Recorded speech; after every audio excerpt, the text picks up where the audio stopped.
Di suatu tempat terdapat seorang pemuda dan pengasuhnya. Ia saling merindukan dan menyanyikan lagu ketika dia masih dalam keadaan kecil, yang mana ia langsung pergi karena katanya ada tugas yang ia emban dalam perjalanannya kali ini, karena sang pemuda kemudian memberikan ia sekantong yang berisikan cincin. Tanpa pemuda itu sadari sang nenek itu diincar oleh salah sang penjahat, yang mana ia akan mengatakan apa sebenarnya misinya dalam perjalanannya. Jadi, Raden masih ingat kidung itu? Selalu saya ingat, Bo. Saya kan selalu tertidur pula setelah mendengar kidung itu, Bo. Oh, Raden. Sudah lama saya mencari Mbok. Tidak saya sangka kita ketemu di sini, Bo. Saya ada sesuatu untuk Mbok. Ini, Bo. Dan ini. Buat apa ini, Raden? Saya tidak mengharapkan ini. Bisa bertemu saja saya sudah bersyukur, Raden. Itulah sebabnya, Bo. Mungkin setelah ini kita tidak akan bertemu lagi, Bo. Tidak, Raden. Jangan bilang begitu, Raden. Tugas saya, Bo. Tugas saya yang membuat kita tidak bisa bertemu, Bo. Saya masih harus berjalan jauh, Bo. Saya masih harus...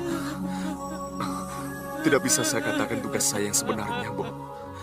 Tapi saya berjanji, Bo. Kalau sudah selesai, kita akan berkumpul lagi seperti dulu, Bo.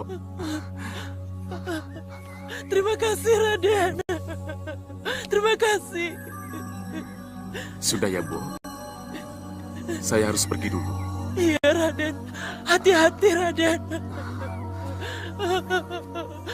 Raden.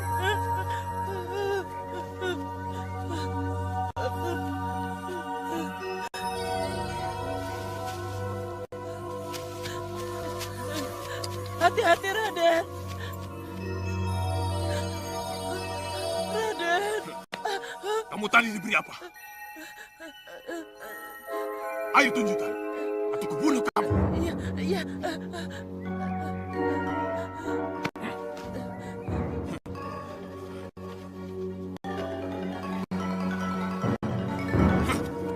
Keping-keping itu tidak akan bicara apa-apa. Tapi cincin ini yang akan bicara.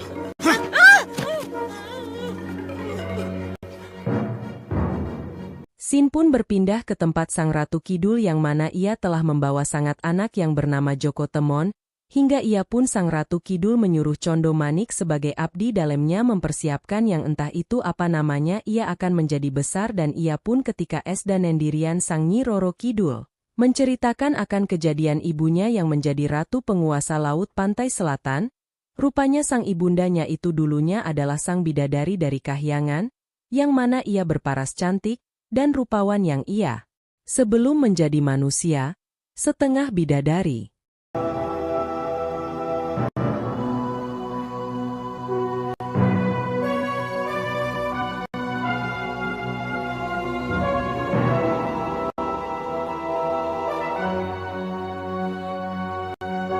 Nyi Ratu, mohon maafkan saya kalau pertanyaan saya dianggap lancang dan tidak berkenan di hati Nyi Ratu. Ada apa, Condo Manik? Mohon maaf, apa ini tidak akan menjadi sumber perselisihan antara para lelembut Nyi Ratu? Condo Manik, dalam diri Joko Temon, ada kelangkaan istimewa bagi seorang manusia. Ia adalah wadak samudro, badan yang punya sifat samudra, mampu menampung apa saja, mampu menampung luasnya ilmu semesta. Itulah yang saya khawatirkan, Nyi Ratu. Justru karena itu aku akan berusaha melindunginya. Jangan sampai manusia dengan wadak samudro ini jatuh ke tangan yang salah. Sebab akan fatal akibatnya. Ia akan menjadi senjata perang bila jatuh ke raja yang lalim.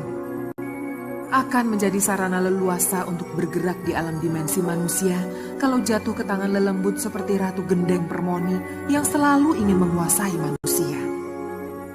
Kasinggihan dawuh, Nyi Ratu. Sekarang saya mengerti. Kalau begitu, lihatlah Condo Manik.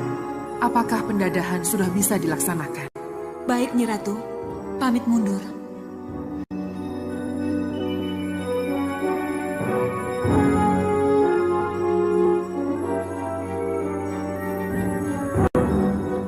punya rahasia di masa lalu. Tapi Cundo Manik tak perlu tahu alasan apa yang menyebabkan aku menjadi sangat renyuh dan merasa perlu mengangkatmu. Aku terharu karena nasibmu tak jauh berbeda dengan Nawangsi anakku. Bayi yang kutinggal, bayi yang kehilangan kasih sayang seorang ibu.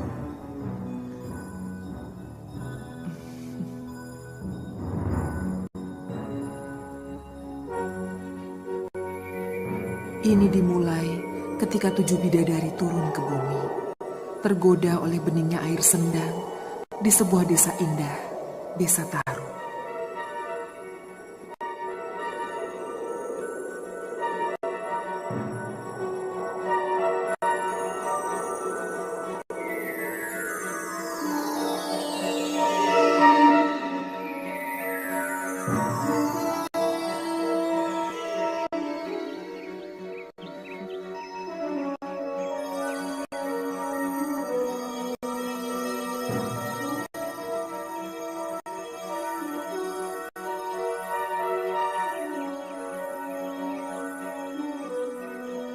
Pada awalnya sang bidadari turun dari kahyangan, ia pun bersama dengan semua bidadari, hingga mereka pun diintip oleh sang pemuda yang juga memiliki faras tampan hingga sang pemuda berkeinginan untuk mendapatkan salah satu dari bidadari tersebut. Sehingga pemuda yang bernama Jakatarup itu mengambil salah satu dari selendangnya, sang bidadari itu, dan ketika sang bidadari itu mencari akan selendangnya ia tidak menemukannya dan ia berjanji kepada siapa saja yang menemukan akan selendang itu maka apabila ia laki-laki akan dijadikannya suami, dan bila ia perempuan maka ia menjadikan saudaranya. Tidak lama kemudian sang Jakatarup muncul hingga ia memberikan akan beberapa helai pakaian, dan ia pun menikah dengan sang Jakatarup.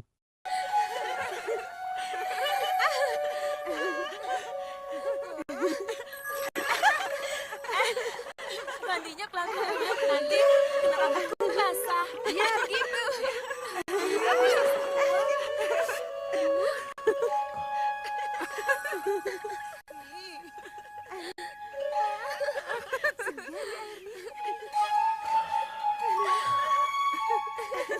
Sudah yuk. Sudah terlalu lama ya.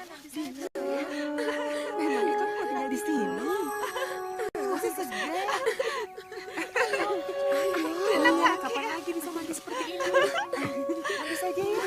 Sebentar lagi. Sudah kan? Ayo cepat-cepat. Ayo, sudah mandi saja. Cepat. Sudah lama. Masih segar. Sebentar lagi ya. Segar ya.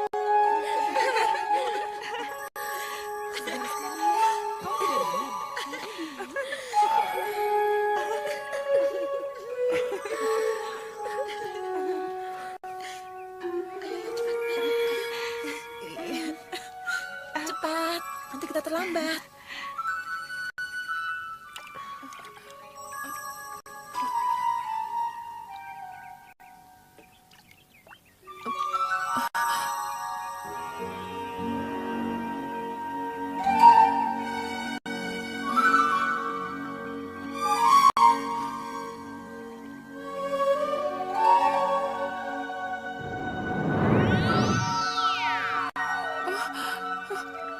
Kenapa jadi begini? Ya, kalau ada yang mau menolongku, memberikan pakaian padaku, aku berjanji. Kalau dia perempuan, akan kuangkat ia sebagai saudaraku. Tapi kalau laki-laki, akan kujadikan ia sebagai suamiku.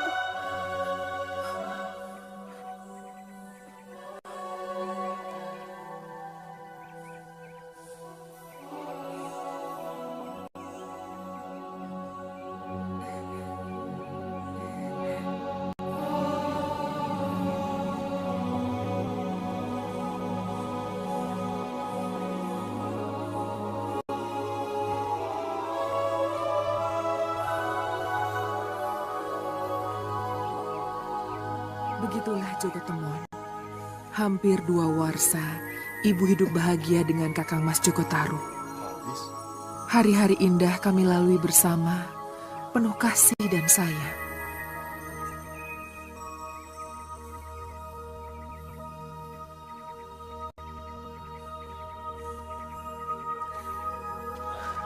Sekarang sasarannya sebelah sana. Ya. Ya. Ya. Ya. Ya. Gak bisa.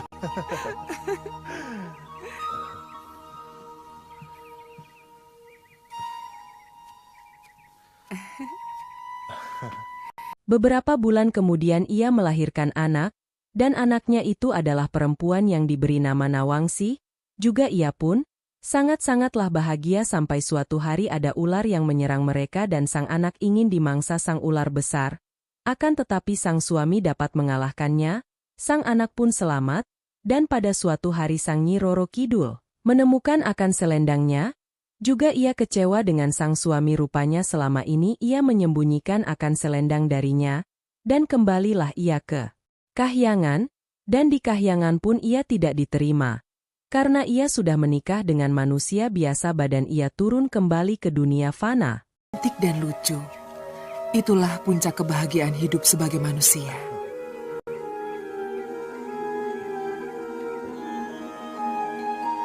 Bayi Nawangsih yang cantik tidak saja membuat gemas ibu-ibu yang melihatnya, tapi juga telah membuat naga siluman terkesima ingin memilikinya.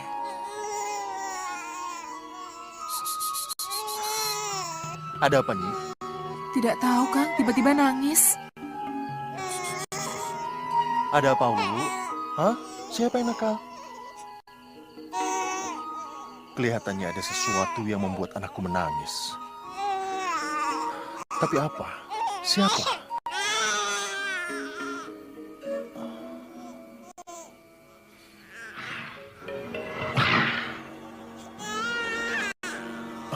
Masuk, Nyi. Cepat masuk. Kurang ajar kau, Joko Tarub. Tidak bolehkah aku ikut memiliki bayimu?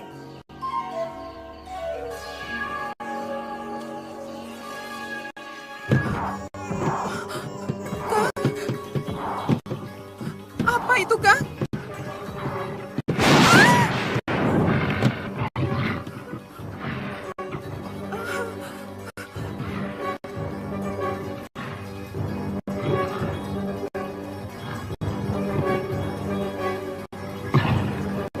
Joko Tarub, berikan bayi itu kepadaku.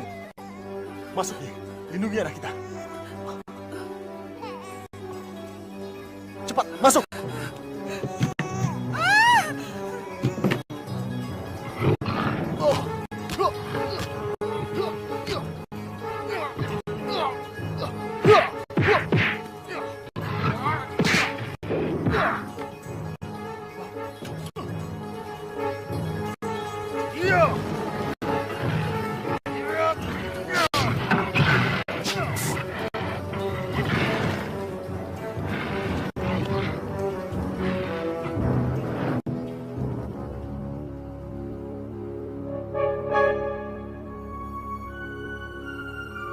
Tapi di suatu pagi, terbukalah suatu tabir rahasia yang tak pernah terduga.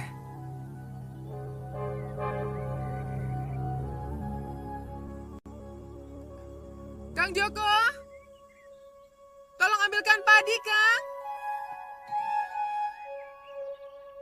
Kang?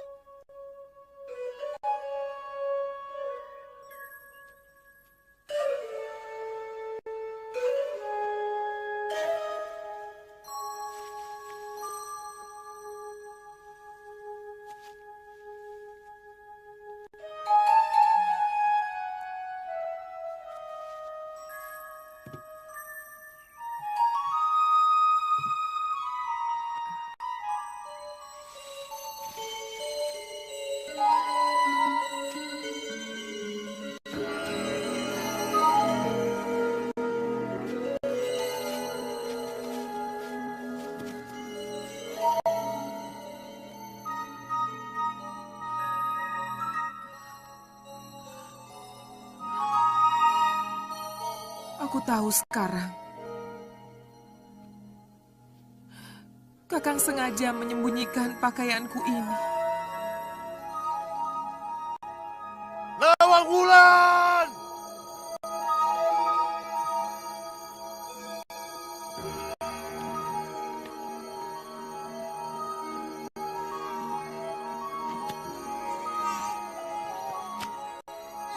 Maafkan Dinda, Kakang.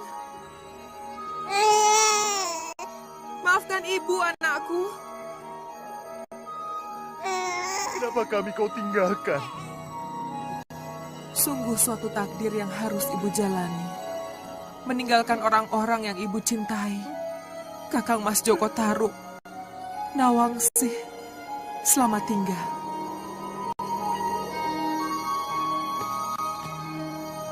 Tetapi sesampainya ibu di kahyangan, Lebih baik Nanda segera kembali ke bumi. Ibu Dewi, mohon maafkan Nanda. Ada apa Nawangsari? Terpedayanya Ni Dewi Nawangwulan disendang, bukan karena kesalahan Ni Dewi Nawangwulan. Mohon Bunda Dewi jadikan pertimbangan.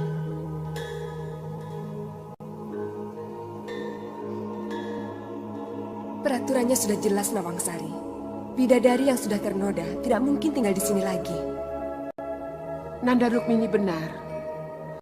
Di sini peraturan tidak bisa dirubah.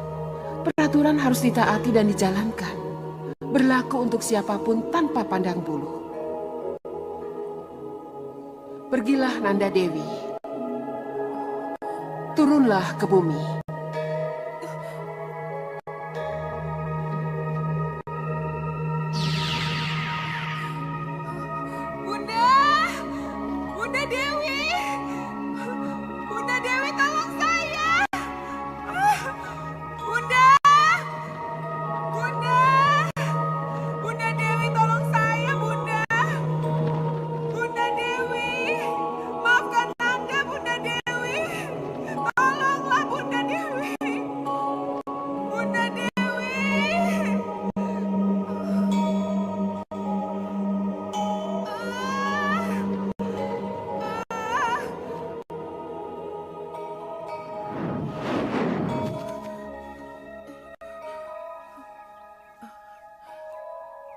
Begitulah Joko Temon, ibu yang menderita dan putus asa. Dan lagi, ia malu ke tempat suaminya Jaka Tarub, kemudian ia pun bertapa di suatu pinggir pantai, di wilayah selatan Jawa, dan ia pun, dan penghuni dari laut pantai selatan mengganggunya hingga sang penghuni dari laut itu.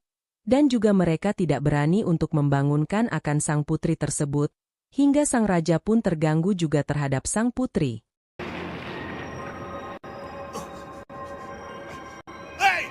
Siapa yang berani mengguncang keratonku? Pengawal! Pengawal! Siapa yang berani mengguncang keratonku? Maaf Gusti Prabu, seorang putri cantik bertapa dalam laut dan perbawanya menggetarkan seluruh laut Kidul. Kurang ajar!